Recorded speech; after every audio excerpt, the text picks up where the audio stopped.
All right, Haley, they're yelling at me because I'm making them do something, but we have 6 problems left and I want to get them done. Okay, so number 20. Boo! We have to figure out the equation first. Here's the deal. I'm going to underline some words and we're going to figure out what it is we're talking about. An accident at an oil drilling platform is causing a circular oil slick. It is a circle. Okay?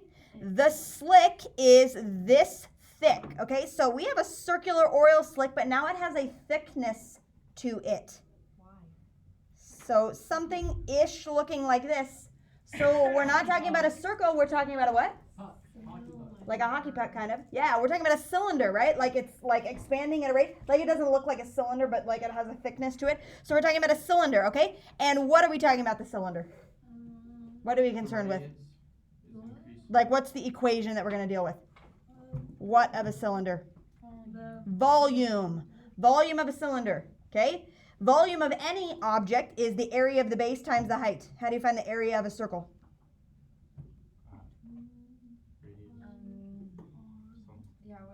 Pi r squared times the height, which is h. Okay, so that's the volume of a cylinder.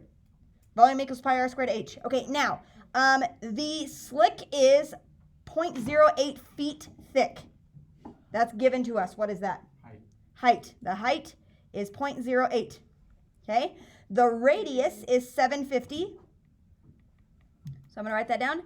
And the radius of the slick is increasing at a rate of 0.5 feet per minute. DRDT, the rate at which the radius increases with respect to time is 0.05 or 0.5. Okay? All right, at what rate is the oil flowing from the site? So what are we trying to find? At what rate is the oil flowing from the site?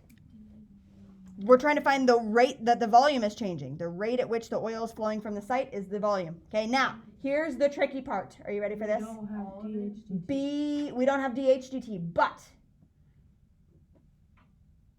the height is staying consistently 0.08, right?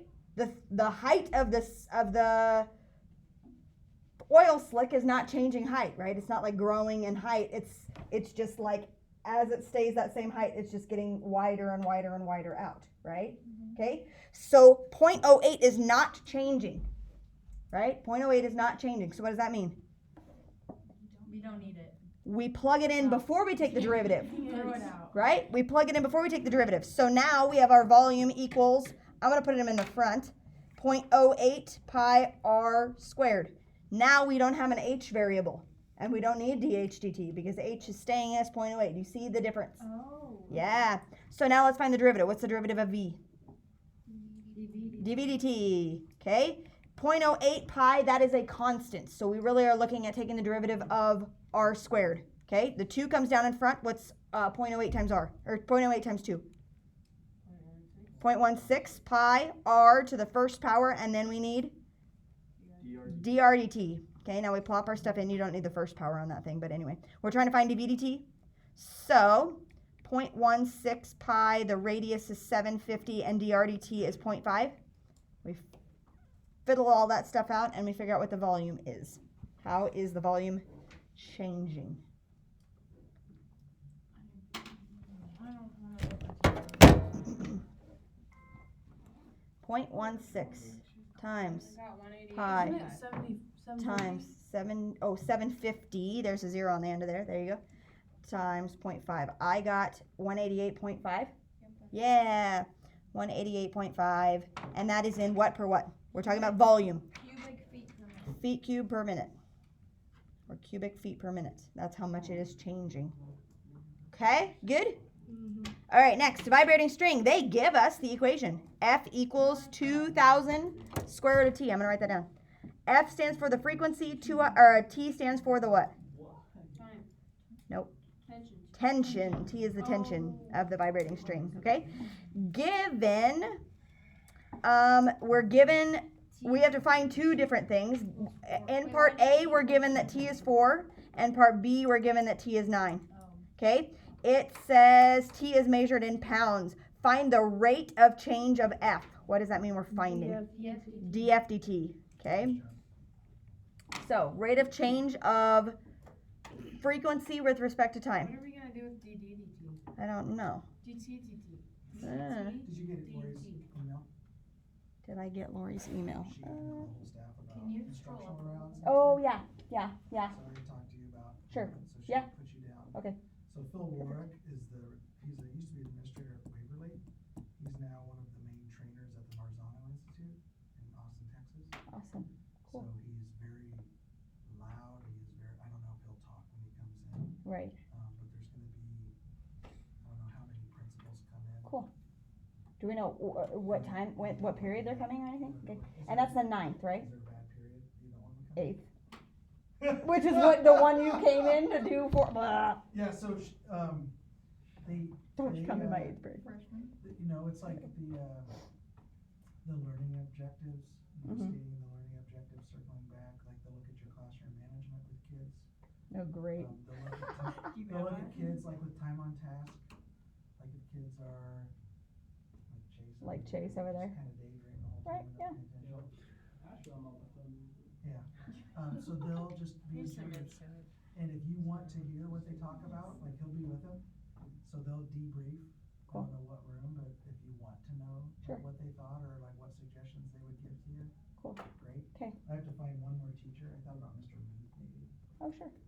Just because- Nobody Well, volunteered. everybody else is out on maternity leave. Oh, yeah, right. Mr. Moore, I have a question. Yeah. I was talking with Mrs. Krieger, Yeah. and I was wondering if, like, during the week before we all go, I know it's a bit in advance, but the week before Christmas break, when, like, our schedules are kind of Yeah. elongated and we have whatever, I was wondering if, like, all the the mentors and their mentees could all get together and watch a movie and, like, have That'd be snacks awesome. in the library during lunch or something. That would be cool. Yeah, that is a really good idea, Jess. Yeah, get it planned. Talk to her and then have her talk to Mr. Ramsey. That'd be cool. That would be cool. Yeah, that's really Wait, good. hold on, Brianna. Brianna, I was right. I was gonna say, it's definitely not either one of those. I said Brianna first. Okay, wait, can we just plug in T and it's not find the derivative? Can you, like, scroll up a little bit so that No, bar we is can't out do of the that. way? Oh. Or can you get rid of that bar? Right No, there. Up, other way. No. This way? Yeah. Yeah. Oh, I just need oh, the- this I need bar? the V equals whatever. Ah, V. 'kay. Oh, wow. There you go. Okay, oh, yeah. So you guys have already taken the derivative, right? Yeah? What? No?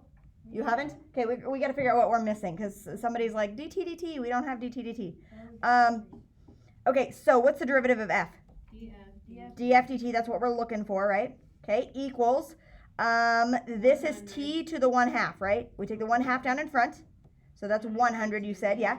T to the negative 1/2, which, oh, dt, right? Now, dt doesn't in this case cancel out, right? Because we're talking about two different t's, right? Tension. The bottom is time, the top is tension, so dt doesn't cancel. Okay, df dt equals, I'm going to put that as 100 over the square root of t, dt.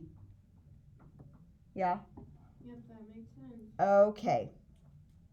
Okay, hang on. Okay, so we're switching, and we have the first time this is 4 and the second time it's 9, but dt, how do we figure out what dt is?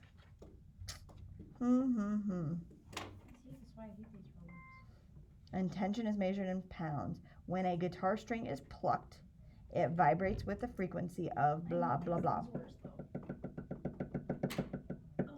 it would have to be accelerated, right? To get to TDT.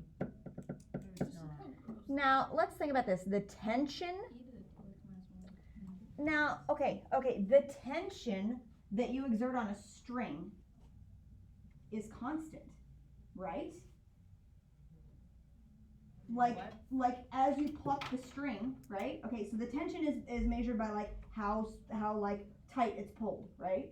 Okay, so when you pluck a guitar string, it's not like you pluck the guitar string and you're automatically like pulling it tighter then, right? It's staying the same tightness the whole time you're plucking It's it. next Wednesday, just so you know. Next Wednesday. Okay, perfect. It's oh god. Yeah, let's come in for 8th grade. They can see our 8th grader. But the tension will stay constant, right? So dt should stay constant, which means it's not changing. But it can't be 0, so it's 1. It's blank. Yeah, I would say it stays as 1. Right? Like it's constant, so it's not going to change the outcome of your DFDT. Yeah. I might have to look up this answer. Okay? We'll put in 1 and we'll see what we get. All right, when we plug in 4, 100 divided by 2 in that case would be 50. So 50, what? What is DFDT measured in? Vibrations per second. Okay? If I plug in 9, the square root of 9 is 3, so 100 divided by 3 is 33.3 vibrations per second. I'm going to go with that, and I will look that answer up sometime here in a little bit. I'm going to say DT is going to stay 1 because it's not going to change the outcome. Your tension is not changing throughout. Interesting. That was a weird one. I won't give you one like that. All right, last one. Last section. Hang on, I don't have that all right now. Why do I always get... Then I have to be at like head case next week. Just be bad at your job, then don't ask the math teacher. I am trying to be bad at my job. I'm not doing anything good over here. Okay, That's the problem. figure out. The problem is that you're trying. The rest of the teachers don't. Yeah, you actually teach us stuff, and that's That's my job. That's what I get paid for. There is a typo on 23. It should be 0 as x approaches 0. If you don't teach, you still get money. Yeah, you need to like come through our classes with us and see what our Yeah. day is. Yeah. Yeah, come to our classes and see how. But you have See to how change much your we outfit. learn. You're like today. up here, everybody else is. Well,